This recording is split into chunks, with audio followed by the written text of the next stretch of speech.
My name is Dr. Tushar Mehta. I'm from Canada, and I did my residency there in family medicine. I've also practiced addictions medicine, and I've mostly practiced emergency medicine, or what you call A&E in some countries. I have an interest in international health, and I do work in India and a few other places. And on top of that, I have a strong interest in plant-based diet and health. So when I say plant-based diet and health, you can also say vegan diet and health. And I'm here on behalf of Hina Modi and plantshift.com. The topic of this video is going to be about cholesterol and saturated fat, right? So cholesterol and saturated fat, for years people have been looking at this, studying this, and finding out that people having more cholesterol and saturated fat have higher serum lipids and higher serum cholesterol, blood serum cholesterol. Okay, and this has been linked to heart disease, linked to stroke, and also is now being linked to things like Alzheimer's disease, as I mentioned, and also some other diseases, some other cancers that are caused by this type of fat, and animal protein as well. Saturated fat is basically animal fat. And remember, plants don't have cholesterol. Cholesterol all comes from animals. Our body makes cholesterol, so we don't need it from the outside source. Our body makes it. Now recently there have been two or three big studies, one by Chowdhury et al. And one by the Siri-Tirino,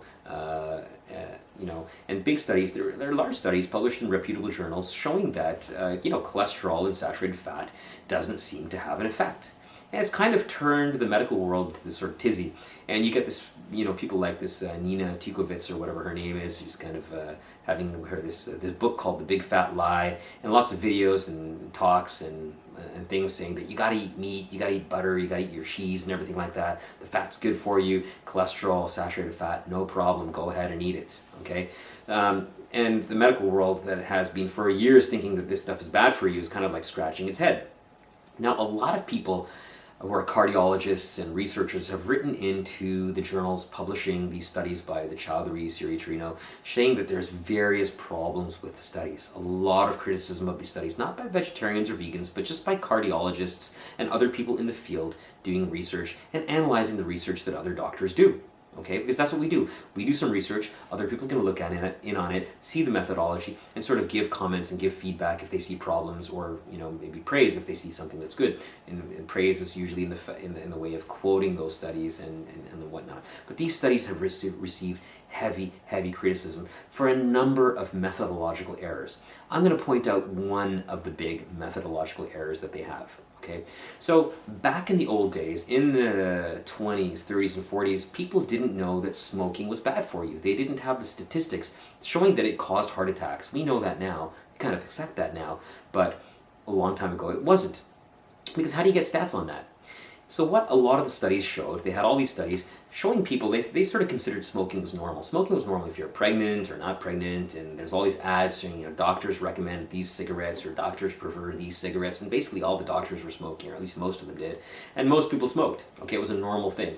So just like eating, animal-based foods is kind of a normal thing for most people in this day and age. They had studies showing that, okay, well, let's look at people who smoke 20 cigarettes a day, okay? And let's compare them to people who are only smoking 10 cigarettes a day. They're not really smoking that much. And let's follow them for some time and see if there is more death in one group than the other. And indeed, they would generally find that statistically, there was no statistically significant increased mortality by heart attack, stroke, or cancer in the group that was smoking 20 cigarettes per day, compared to those guys smoking only 10 cigarettes per day. And so probably smoking was safe. Because if it was dangerous, then the 20 cigarettes would be worse than the 10 cigarettes would be, showing a benefit, okay? Because, but what was that study missing? The study was missing a group that smoked 0 cigarettes, okay? They didn't have a subgroup in there that smoked 0 cigarettes. They just considered smoking as normal, so they compared a high smoking group to a low smoking group. These cholesterol studies, generally done in the United States, basically have people consuming high amounts of cholesterol compared to those consuming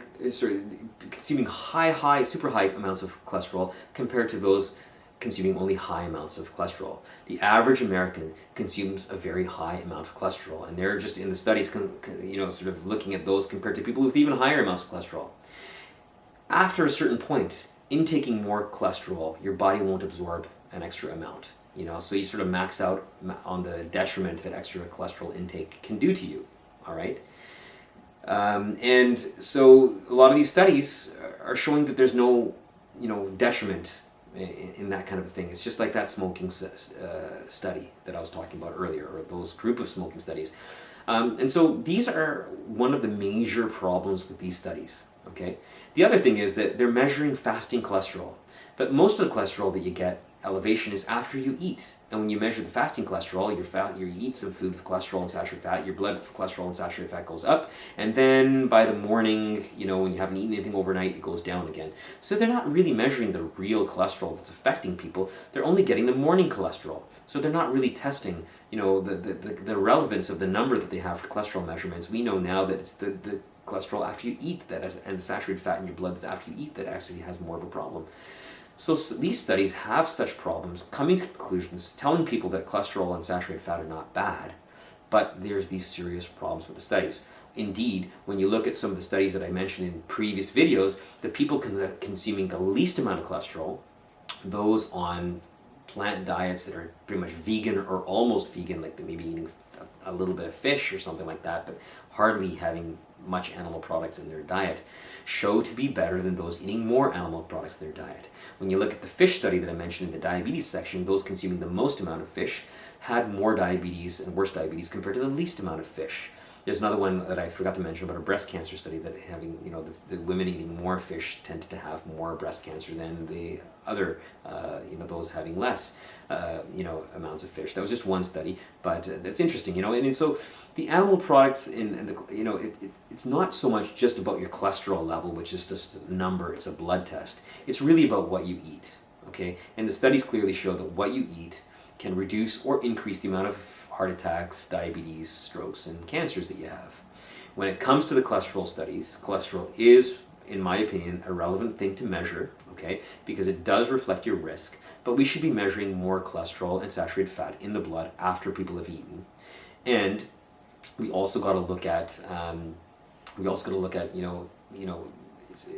what zero cholesterol intake does compared to people having high cholesterol intakes. Okay. One more thing is that people have different baseline cholesterols. Okay, so let's take people with weight. Okay, let's say let's say somebody weighs like 140 pounds, and somebody else weighs 200 pounds, and you get a bunch of people with weight, and you see, okay, well, who's overweight and who's underweight? And maybe the people with 200 pounds should have more death, they should have more heart attacks, because being higher weight is worse, and those weighing only 150 pounds should have less death from heart attacks, diabetes, because they weigh less, and weighing less is to be better. But that doesn't quite make sense, because you also have to look at what the baseline weight of a person should be. So you have to look at their height. If a person is 6'6", maybe they should weigh 200 pounds. If they're 150 pounds, they're probably way underweight. And if somebody weighs 150 pounds, but they're only 5 feet tall, then maybe they're round and pudgy, and that's going to be a risk factor for having heart disease or stroke or cancer, because they are overweight. They have central obesity. So what you have to look at, you can't just look at the weight, you have to look at their baseline weight, which is kind of variable depending on your height or other factors. Same thing with cholesterol. People have different baseline levels of cholesterol. So having this level of cholesterol is not necessarily bad. It's, people have a baseline, and then depending on what they eat, they're going to have a higher or lower depending on sort of a baseline that's for the person. Okay, just like your weight has a certain baseline, I have a certain baseline. If I go over that, then it's bad, So looking at it that way. So that's another problem with those studies. They're not comparing people to their own baseline or ideal cholesterol level. They're just measuring cholesterol levels, all right? So those studies have a lot of problems. I would not believe the hype. I would ignore books like Big Fat Lie. I think that's a big fat bogus book. And the studies have serious problems with them. And let's look at just what people eat and the diseases that they get, okay? And I'm hoping that people will have less heart disease, less cancer, less strokes, and less diabetes, and the complications and some of the other mentions, less dementia, and so forth. So my interest is really to get people eating in such a way, as well as exercising, stopping smoking, etc., so that we're going to get less of these diseases that us as physicians have to unfortunately treat and usually we cannot bring people to their baseline or their level of happiness and health that they should have, you know, with our treatments. We can extend life and we can do certain things, but ultimately it's not as good as prevention itself. So the references for every single video that I have are going to be downloadable from the description box, where you can click and download the entire set of references and then just scroll down to the relevant references. If it's a video on diabetes or cancer or something like that, scroll down to the relevant section and take a look at the references that I'm speaking about. In my videos, I'll generally discuss one reference, but it's going to take too long to discuss 10 references and you'll be bored out of your mind. So I'll discuss one, and then you can go into the reference list and look at more references that are talking about the same topic. And it's important not just to have one reference, but to have multiple references that discuss a topic, because then you're seeing that different studies are being done in different places by different people, and they're getting similar results that are reinforcing each other. Okay, so that's another good thing to look at.